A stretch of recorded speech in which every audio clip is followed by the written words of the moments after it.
Hi, my name is Sergey Labuts, and I am a software engineer focused Reactive. Over the past few years, I spent a lot of time exploring web performance, and in this talk, I want to share with you some insights on a key topic, Critical CSS, a powerful way to enhance user experience. In this talk, we'll explore what Critical CSS is, when to use it or not, how to implement it effectively, and some common challenges and use cases. Before we jump into Critical CSS, let's start at the very beginning, how a browser renders a page. This involves the critical rendering path, a sequence of steps the browser takes to convert HTML, CSS, and JavaScript into visible content on the screen. Let's break it down briefly. First, browser needs to make a request to get initial HTML. As soon as it receives the first HTML chunk, it starts building the DOM, document object model. The browser finds the CSS and starts constructing the CSOM, CSS object model. When the DOM and CSOM are ready, the browser combines them into a render tree, which only includes the visible elements. Finally, the layout and paint steps occur and the content appears on the screen. The main goal here is to render content as quickly as possible, but browsers have limited resources like time and CPU. Time is crucial because we want the user to see the content as fast as possible, which is measured by a core vital metric called largest contentful paint, or LCP. And given that everything happens in the user's browser, CPU usage is equally important, especially for mobile devices. Add to this varying network speeds and latencies. We also should mention JavaScript here. JavaScript can dynamically modify the DOM and CSOM. Manipulating the DOM and CSOM can be very slow. Not necessarily and not in all cases, but we won't go into that here. We just assume that we don't modify the DOM and CSOM with JavaScript. With understanding of critical rendering path, let's get closer to why critical CSS matters. We've seen that the render tree needs both the DOM and the CSOM. However, unlike the DOM, the CSOM can't be built incrementally. Why? Because CSS is cascading, meaning the order of CSS rules affect their specificity. The last line of CSS could override all preceding styles. This is why the browser can't partially apply CSS. It must first download, parse, and understand the entire style sheet to avoid flashes of unstyled content. How to add CSS to HTML?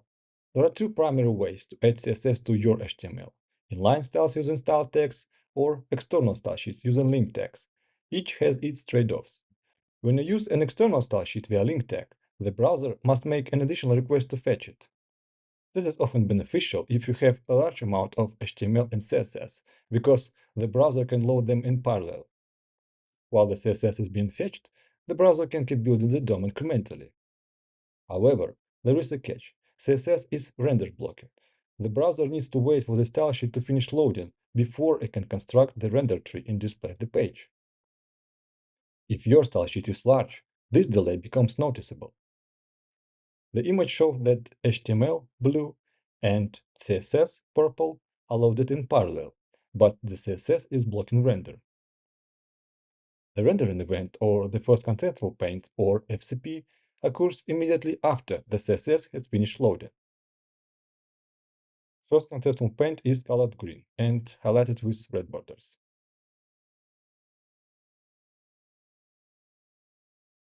In this image, we can see that reducing the size of the external style sheet does not speed up rendering. We see that FCP is blocked by CSS, and rendering occurs long after the document has fully loaded and parsed. If your CSS is small, the time it takes to send a new request can be comparable to the load time. This brings us to Critical CSS. The idea behind Critical CSS is to inline only the styles needed to render the above default content directly into the head section of your HTML document.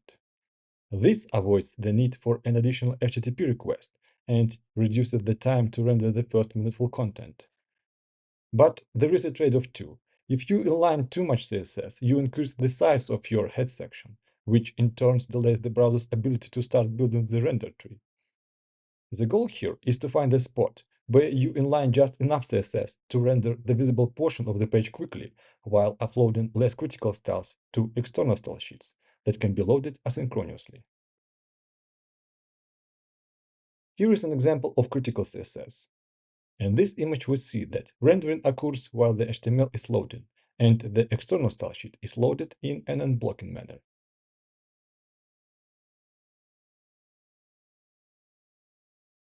Let's summarize why critical CSS is important. With critical CSS, we reduce the size of render blocking styles. Everything is delivered in one document, no additional style sheet required. This speeds up initial rendering, also known as FCP or first contentful paint. In some cases, LCP will also be better with critical CSS if your LCP is text, and for images, it depends on the image size. If the image is too big, the LCP will be delayed due to image loading time. And most important, better user experience, especially for mobile users with slow connections. There are several ways to identify critical CSS. We can divide them into two groups, manual and automatic. Manual tools require a lot of copying and pasting. We won't go into these tools too much because of their inefficiency, but in a few words, you can identify critical styles yourself simply by analyzing the rendered page. Developer tools can help with this. There are also some online tools that can help you extract important styles for a given URL. Automatic tools, on the other hand, can be easily plugged into your build pipeline. There aren't many automatic tools for extracting critical CSS, and some of them are very old and appear to be abandoned. Critical CSS is not so popular, but we can name a few: Penthouse, Critical, and BISTIs. Penthouse, an NPM package that helps to extract CSS for a given URL address and CSS lines. There is no Webpack support. Critical, an NPM package that extracts and aligns critical CSS into HTML files. Integrates well with build tools like Gulp and Webpack. BISTIs, former Critters, an NPM package that automatically extracts and aligns critical CSS for your HTML. There is also a Webpack plugin. Critical and Penthouse use a headless browser, but not BISTIs. Later, we will see the results obtained using BISTIs and Critical. What you need to extract your critical styles. Basically, you want simple HTML that is ready to be sent to the user. This HTML is usually the result of static site generation, or SSG. There is also another type of server rendering where pages are generated for each request, usually referred to simply as server-side rendering, or SSR. In this case, the HTML is usually not stored on the file system. This is not necessarily a problem, but this will increase the complexity and time of processing. Using CSS and JS libraries will also add complexity to critical styles optimization. And finally, hosting or environment limitations. Is the file system API available? Do you only have one server or several? Depending on this may also significantly increase the complexity and time required to complete the processing. What are the use cases for critical CSS? Critical CSS for static websites.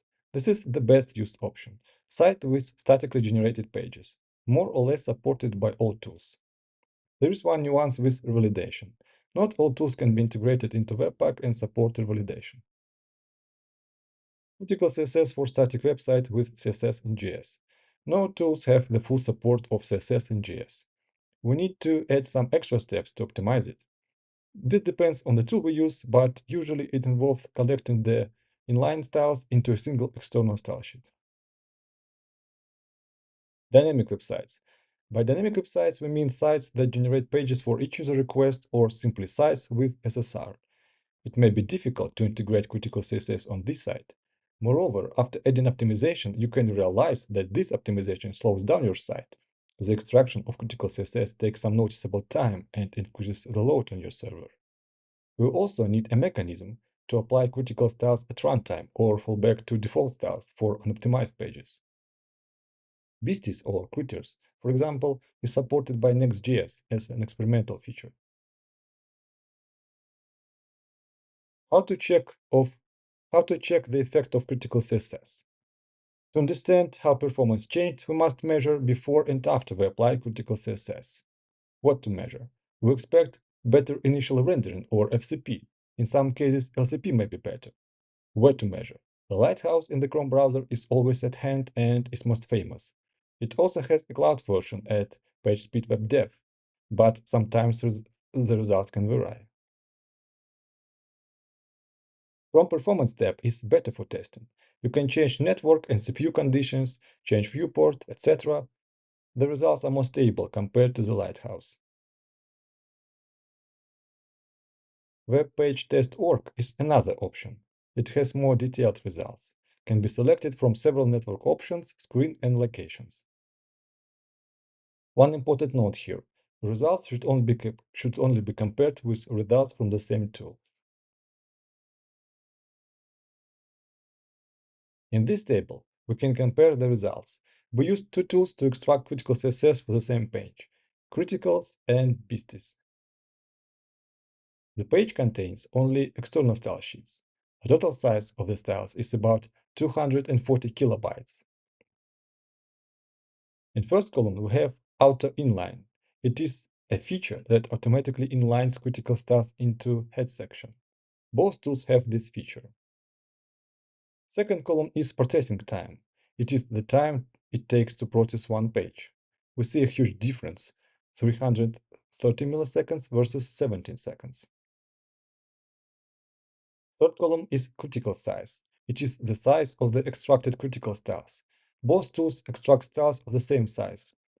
This is an interesting result, as we would expect the styles extracted for BISTIs to be larger. Next column is needs additional steps or config. Here we see that critical do not need additional actions, but BISTIs do. I'll comment on the asterisks a bit later. And the final column is defer non-critical styles. Critical has this feature, but BISTIs doesn't seem to.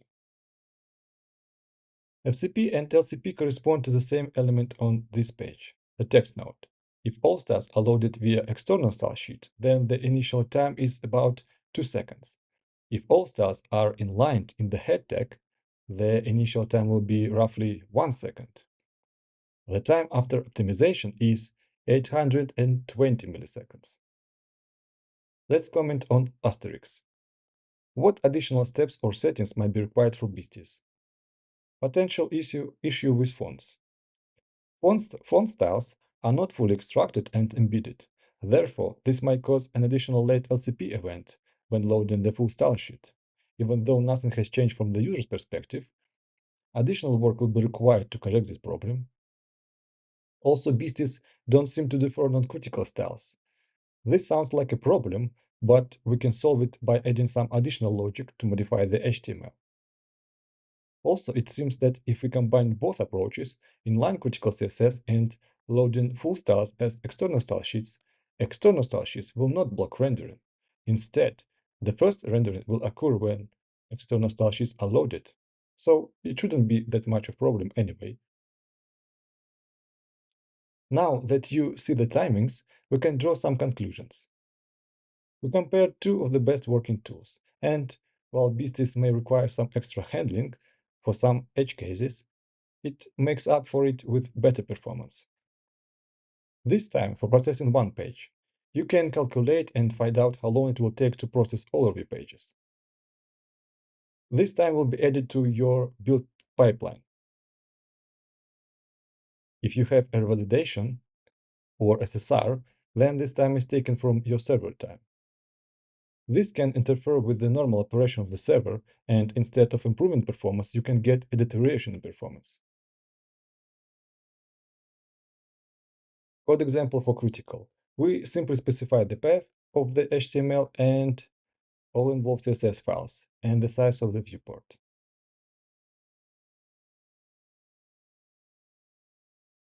Code example for BISTIs. It's pretty much the same. One important difference is that we don't specify viewport, which means we extract critical styles for the entire page. What problems can arise with critical styles? Over-inlining too much CSS. While in some cases, inlining full CSS will provide some performance gains, this is not always the case. A large number of styles in the head will delay rendering, and this will happen all the time, while external styles can be cached, and only the first visit may be slower. Subsequent visits will have much faster rendering. Critical CSS will give you a bigger performance boost. Forgetting to load deferred styles. This is an essential part of critical CSS. Split the source styles into two parts, critical and non-critical. Then load the critical ones with the highest priority and non-critical ones synchronously. Style order is wrong. Specificity issue. The problem may occur if you do not preserve the order of styles. Runtime optimization impacts performance. Sometimes optimization can take too much server time and therefore degrade performance. Style extraction must be performed on every render. This is important. You can't extract critical styles just once and reuse them for subsequent renders. Something might change. Some elements that were previously hidden might become visible, and you won't have this. You won't have these styles on your critical CSS. In that case, you might have a flash of unstyled content. You need to extract styles for each render. You can detect a new version of a page by the e tag header or by checking the page hash. Client-side rendering. Critical CSS optimization only applies to the server side. If you have both server rendering and client rendering, and those renders are different, you cannot safely use this optimization. So, to sum up, critical CSS is all about finding a balance.